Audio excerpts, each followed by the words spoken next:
Masalah patah tulang sering terjadi dan mangsanya pasti berasa sakit yang amat sangat. Lazimnya, patah tulang berlaku terhadap mangsa akibat nahas jalan raya, terjatuh dari pokok, ditimpa benda yang berat atau sebagainya. Namun, mangsa patah tulang tidak perlu berasa bimbang tentang bakal berlaku seperti cacat atau sebagainya, kerana rawatan terhadapnya akan dapat mengembalikan sebagaimana keadaan asal, malah sembuh sepenuhnya dalam masa 3 hari sahaja. Apatah lagi, rawatan patah tulang terbabit tidak perlu mengeluarkan belanja yang besar jika dilakukan secara tradisional berbanding di hospital. Pengalaman salah seorang pakar merawat tulang secara tradisional yang ditemui wartawan CTV, Abdul Rahman bin Daud atau lebih dikenali sebagai Tu Ayahman Bomoh Patah dari kampung Cetuk Sungai, Pasir Mas Kelantan, mengakui merawat mangsa patah tulang paling senang baginya dan tidak sesukar mana berbanding yang dilakukan secara moden. Menurut sejarah, beliau mendapat ilmu merawat patah tulang sebagai bomoh dari arwah orang tuanya.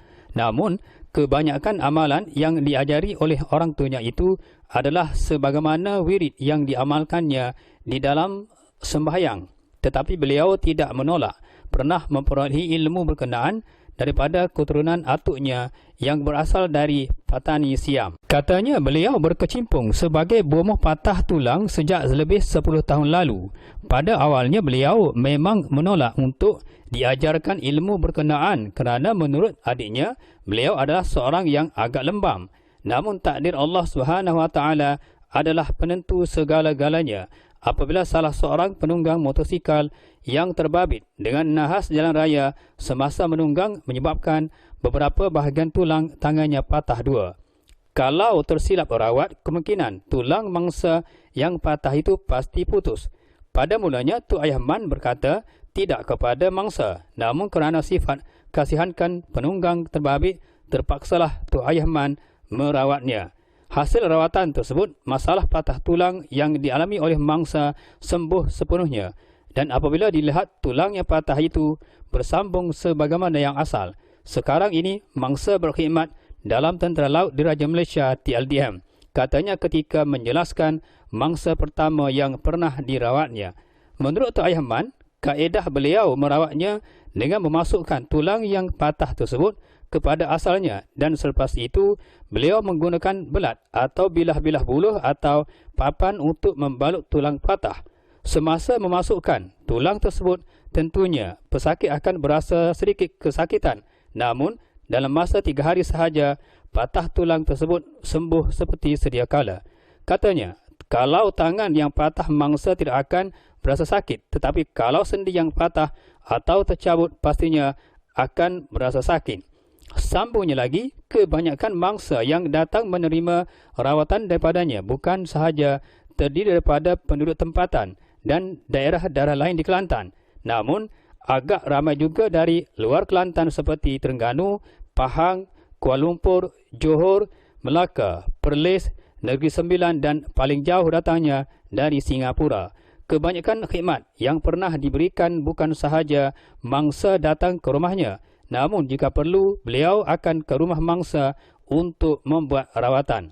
Katanya lagi, semasa beliau memulakan rawatan beliau sekadar membaca bismillah sahaja. Namun beliau tidak nafikan semasa sesi rawatan keturunannya itu akan datang membantu. Dengan demikian, rawatan yang dilakukannya agak mudah dan menjimatkan masa.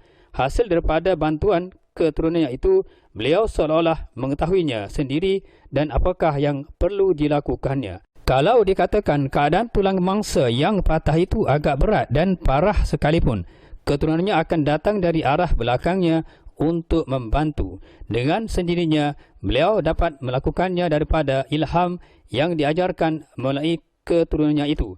Jika sekiranya pada awalnya mangsa akan merasa kesakitan semasa rawatan dilakukan, namun dengan bantuan keturunannya, mangsa tidak akan merasai sebarang kesakitan lagi. Semasa rakaman wawancara ini dibuat, mangsa yang mengalami patah tulang yang memerlukan khidmatnya masih menunggu seramai 7 orang lagi. Kesemuanya dari Kelantan.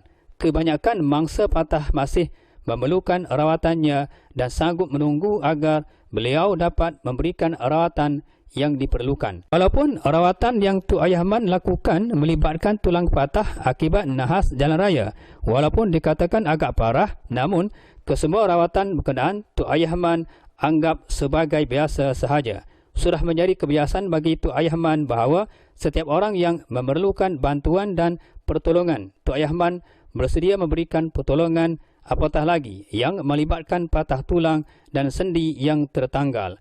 Walaupun tugas berkenaan pada sesetengah orang dianggap berat, Tuk Ayah Man berpegang kepada satu prinsip, iaitu Tuk Ayah Man hanya berikhtiar dan berusaha sahaja, hanya Allah jua yang menyembuhkannya, katanya. Tambahnya lagi, beliau pernah membuat rawatan mangsa patah tulang yang keluar dari daging malah terdapat tulang kering patah. Beliau sanggup menyambungnya berdasarkan kelebihan ilmu yang dimilikinya. Tuk Ayah Man pernah membuat rawatan patah tulang dari beberapa pesakit yang pernah masuk Gawat Hospital Sultanah Zainab II, Kota Baru, Kelantan, dan Hospital Universiti Sains Malaysia HUSM Kuban Kerian, Kota Baru, Kelantan. Ada seorang doktor pakar dari HUSM yang datang menemui Tuk Ayah Man bagi mendapatkan rawatan untuk anaknya yang patah tulang. Ini kerana bagi doktor pakar itu tidak sanggup memasukkan besi ke dalam tubuh anaknya. Katanya menceritakan pengalamannya merawat anak seorang doktor pakar dari HUSM itu. Apabila ditanya apakah sebab pihak hospital merujuk kepada beliau, sedangkan di kalangan doktor ramai yang berpengalaman malah mampu merawat secara moden dengan baik, apatah lagi memiliki beberapa peralatan yang moden dan canggih. Tuk Ayah Man menjelaskan pihak hospital memasuki kursus dengan cara dan kaedah lain. Berdasarkan rawatan moden, pihak hospital memerlukan tulang yang senggang atau jarak bagi memudahkan rawatan dijalankan. Sebaliknya, bagi rawatan tradisional menganggap tulang yang senggang atau jarak bermasalah. Menurut Tuk Ayah Man, seterusnya, dalam konteks rawatan tradisional, seseorang bomoh patah akan merapatkan tulang yang patah itu supaya lemak yang terdapat pada tulang berkenaan akan turun ke bawah, barulah tulang itu akan bercantum balik dengan sempurna. Berbeza pula dengan hospital yang menggunakan besi skru untuk mencantumkan tulang. Kaedah ini memerlukan masa yang agak lama sebab lemak dalam tulang tersebut dihalang atau disekat oleh skru tersebut. Katanya lagi, salah seorang kanak-kanak yang merupakan mangsa patah tulang baru akibat terjatuh ketika bermain bola sepak, berjaya dirawatnya hanya memakan masa selama 2 hari sahaja, dan apabila masuk hari yang ketiga telah sembuh sepenuhnya. Tulang yang patah itu telah bercantum sepenuhnya. Malahan kanak-kanak berkenaan boleh bermain bola sepak yang digambarinya semula. Jelas Tuk Ayah Man, bagi mangsa patah tulang, walaupun kita lihat tidak ada apa-apa, namun setelah beliau menyentuh di tempat terbabit, beliau akan dapat mengetahui keadaan patah tulang yang dialami oleh mangsa sama ada serius ataupun tidak. Kalau sekiranya tulang tersebut menembusi daging, beliau akan menariknya, kemudian memperbetulkan kedudukannya. Kemudian beliau akan membelatnya dengan bilah-bilah buluh untuk tujuan memperbetulkan tulang yang patah itu menjadi lurus. Namun, bagi mangsa patah tulang yang dianggap rawatan lambat dijalankan berikutan, terdapat mangsa yang begitu takut untuk menerima rawatan. Lazimnya, mangsa datang menemuinya untuk meminta air penawar. Cara berkenaan agak lambat dari kebiasaannya. Namun, dari pengalamannya pernah mangsa memberitahu tulangnya telah bercantum seperti sedia kala tanpa sebarang rawatan, memadai sekadar mendapatkan air penawar darinya sahaja. Pengalaman anak saudara Tuk Ayah Man sendiri yang mengalami patah tulang akibat nahas jalan raya ketika menunggang motosikal. Ibunya meminta anaknya itu menemui Tuk Ayah Man bagi merawat tulangnya yang berbonjol keluar. Tuk Ayah Man hanya sekadar memberikan air penawarnya sahaja. Dengan izin Allah, tulang anak saudara Tuk Ayah Man itu bercantum kembali, ujarnya ketika menceritakan pengalamannya dengan anak saudaranya itu. Menurut Tok Ayah Man, setakat ini khidmat beliau sebagai bomoh patah, beliau dapati sudah lebih 1,000 mangsa patah tulang yang pernah dirawatnya kembali menjalani kehidupan normal dan dapat menjalankan kerja seperti biasa untuk menunjukkan tulang yang patah itu sembuh sepenuhnya. Mangsa yang pernah menerima rawatan dalam sehari dianggap tidak menentu. Kadang-kala agak ramai sehingga beliau tidak dapat menguruskan keperluan hariannya, pernah berlaku dalam usaha untuk membantu mangsa pulih sepenuhnya. Lazimnya, kira-kira 5 orang mangsa yang datang mendapatkan rawatan darinya dalam sehari. Katanya, kebanyakan pesakit atau mangsa patah tulang, apabila mendapati mereka sembuh sepenuhnya, mangsa berkenaan akan memanjatkan syukur terhadap Allah Malah berterima kasih kepadanya kerana berjaya merawat patah tulang yang dialami dalam masa yang agak singkat sahaja. Apabila ditanya tentang bayaran yang dikenakan terhadap mangsa, beliau sebenarnya tidak mengharapkan sebarang bayaran daripada pesakit atau mangsa, kecuali atas kerelaan dan keikhlasan daripada mangsa itu sendiri. Beliau hanya mengikut sunnah Nabi SAW yang sedia berkhidmat kepada individu yang memerlukan bantuannya sahaja. Beliau tidak menetapkan harga, hanya pesakit atau mangsa yang memberikan hadiah menurut keikhlasan dan kemampuan masing-masing. Itulah rezekinya pada masa itu. Bagi Tok Ayah Man, beliau tidak berasa pelik atau sukar untuk merawat mangsa patah tulang, asalkan mangsa berkenaan terus mendapatkan khidmatnya dengan segera. Bagi mangsa patah tulang yang baru pastinya akan sembuh dengan cepat berbanding dengan membiarkannya menderita sakit dalam tempoh yang agak lama. Itulah yang paling sukar sekali kerana tulang yang patah itu telah didapati sebati dengan darah dan daging.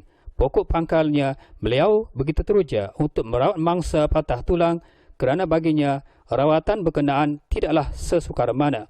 Ketika Tok Ayah Man membuat rawatan, Tok Ayah Man hanya membaca A'udzubillahi minasyaitonirrajim, Bismillahirrahmanirrahim.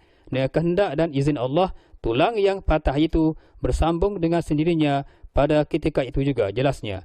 Justru beliau menyarankan kepada mangsa-mangsa patah tulang terutamanya dari luar Kelantan yang berharap kepada khidmatnya dipisarkanlah ke rumahnya di kampung berkenaan pada bila-bila masa, sebab patah tulang pasti berlaku pada bila-bila masa tanpa perlu takut.